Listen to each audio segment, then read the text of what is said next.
We were not specifically requested to, but we would be prepared to With do the so. permission of my colleagues in the impeachment court and the presiding officer, everything that he is saying now, apart from the fact that he testified on that, so that it is clear, could you give us a matrix on the differences between the bank document and Annex A, so that we will have a clear view of what are the main differences? Yes, Your Honor. I personally went out of my way actually to even test. I got a photocopy of our original. I photocopied it, the photocopy. I then had a photocopy of that photocopy done and a photocopy of that photocopy done. In no way could it come anywhere what this annex is. But the information on the bank account numbers, Yes, they're accurate. They're all accurate. There is no single number that is out of place, that is different. Not that I know. What is the pleasure of the... My request, yes, Mr. President. My request was for the bank to provide us a technical description of their document as opposed to Annex A, Mr. President. And the objection from the court regarding the request of the gentle lady from Antique? Hearing none, the bank is ordered to comply. Yes, Your Honor. Thank you, Mr. President.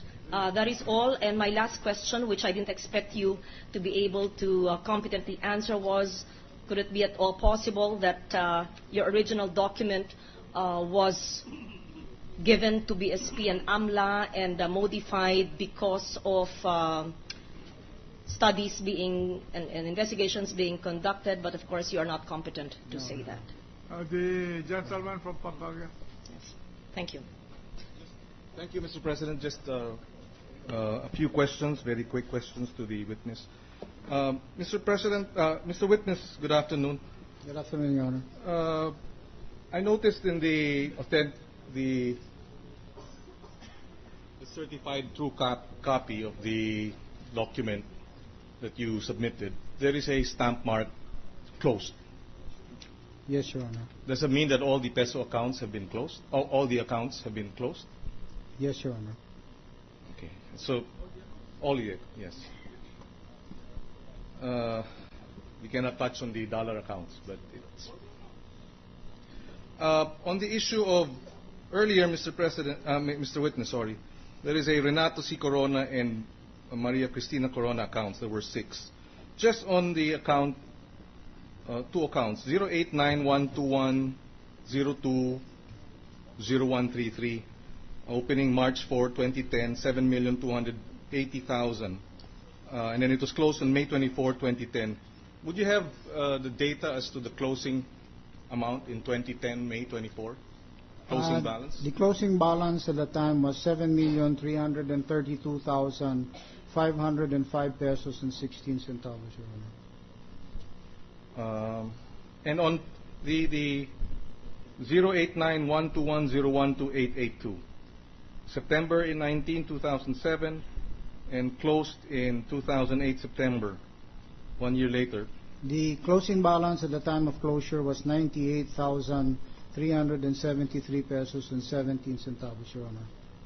And well, no other questions, Mr. President. Thank you. Who else?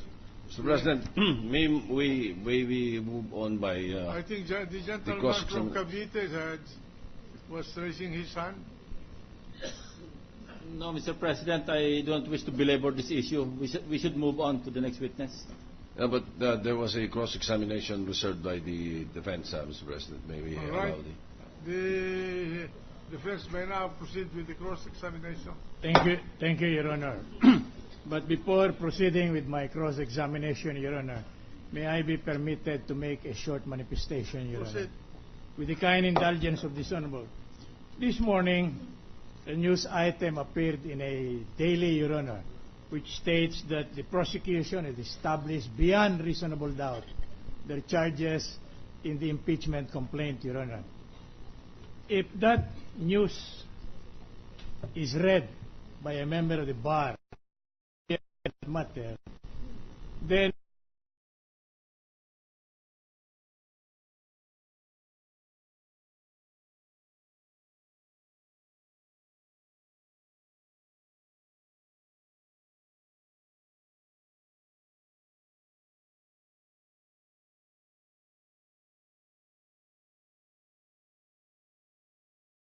bank accounts that were ordered opened. They were marked, much less admitted by this honorable court.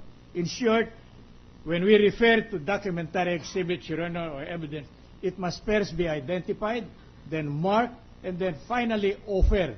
And the adverse party is given the opportunity to admit or to object to the admission thereof.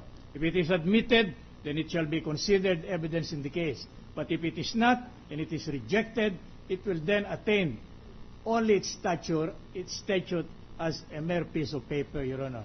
It is along those lines that we made this manifestation in order to correct that information or that news which had no truth whatsoever, Your Honor. Well, we let the manifestation of the gentleman be stated to the record. Now, may I now proceed with my cross-examination? Proceed. Mr. Garcia. Mr. Garcia, I heard... Good afternoon, Mr. Garcia. Good evening, sir. Good evening. Good evening. I'm sorry.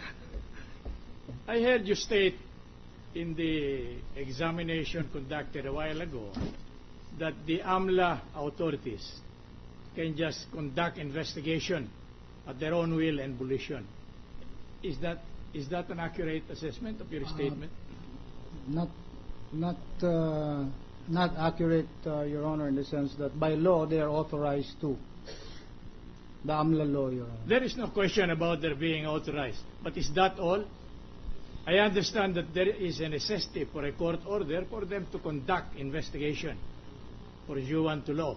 And I am referring to Section 11 of the AMLA law, which for purposes of clarity may I be allowed to read into the record, Your Honor.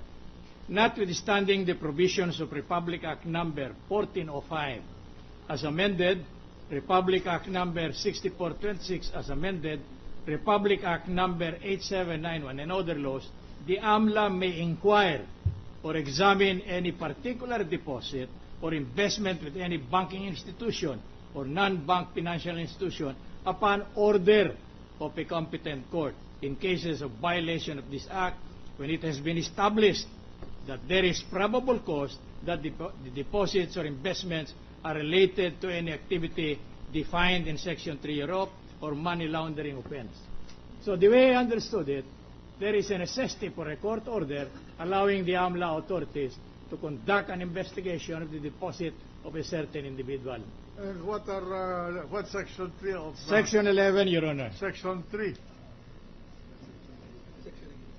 Is it Section 3, Your Honor, are the exceptions. Are the exceptions? Yes, and they are in cases of kidnapping with ransom, in cases of violation of the anti-drug law, Your Honor, and in other crimes considered as offenses wherein, notwithstanding the fact that there may be no court order, the examination or investigation may be conducted by the AMLA authorities. Those are the so-called predicate crimes. Right, Your Honor. All right. If it is a formal investigation, sir, I believe so, yes. So you agree with me that insofar as formal investigation is concerned, a court authority is necessary? Well, it is in the That's what the law investigation provides. of the balances of the account, etc. Yes, Your Honor. All right. And in this particular instance, was there any court order? I cannot recall, Your Honor, but in this particular instance, what I can say is that there were no inquiries on balances. It is just the process of the bank, whether we were classifying the accounts properly. I thought investigation conducted by AMLA had something to do with ill-gotten wealth or violation of the anti-graft law. Is it not?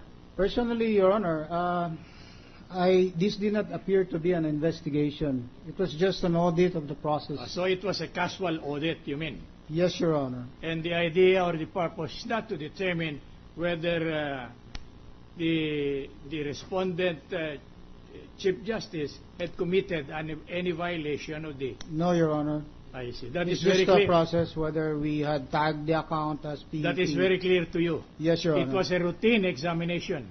Yes, Your Honor. It can happen to anyone whose examination, whose deposit may be the object of a casual examination. No, not the deposit per se, Your Honor, because no balances, no information is provided. It is just that, the specimen signature card Has it been, properly classified? Are transactions properly classified? Now, in investigation or inquiry of this sort, is there a necessity for notifying or informing the person affected, or whose accounts are being the object of examination or audit? If it is an investigation, Your Honor, I believe that there being a court order, then the party involved might actually Must be notified. In the cases that you mentioned, wherein it may be an ordinary casual audit, no notification is necessary. It is a review of the process of the bank, not about the deposits of the client. Yeah, but you are not answering my question. My question to you, in instances mentioned by you, wherein there is no court order, there is no necessity of notifying the bank depositor. Is that what you wanted to tell the court? I believe so, Your Honor, because see. it's just it is just the process of the bank that's looked All right. into. How about the bank officials? My understanding is the first authority of the bank to be notified is the bank branch manager, where the deposit is made. Am I right? It's not the bank branch manager, Your Honor, because they will look at some accounts, some sampled accounts. So it could be in different branches. Now, in this particular case, where the amount involved is allegedly deposits in the Katipunan branch, you mean there is no necessity of notifying the highest official of that branch of the casual examination being conducted? They did not go to the branch as far as we could determine, Your Honor, based even on the logbooks that we have. It was just an inquiry in the process at the head offices. Now, your knowledge of this alleged investigation is through information only by the members of your bank. I would not classify it as an investigation, Your Honor. It was just a routine audit I see. of the process. So there is no report formal at that which was prepared. There was, as far as that we had not classified the specimen signature card as a PEP. Do you have a copy of that report? Well, by the way, with the permission of the Defense Counsel, how many branches of PS Bank were involved in this routine examination? I would estimate just a couple, Your Honor, because the number of accounts covered were not many. There were quite. Well, when We have to.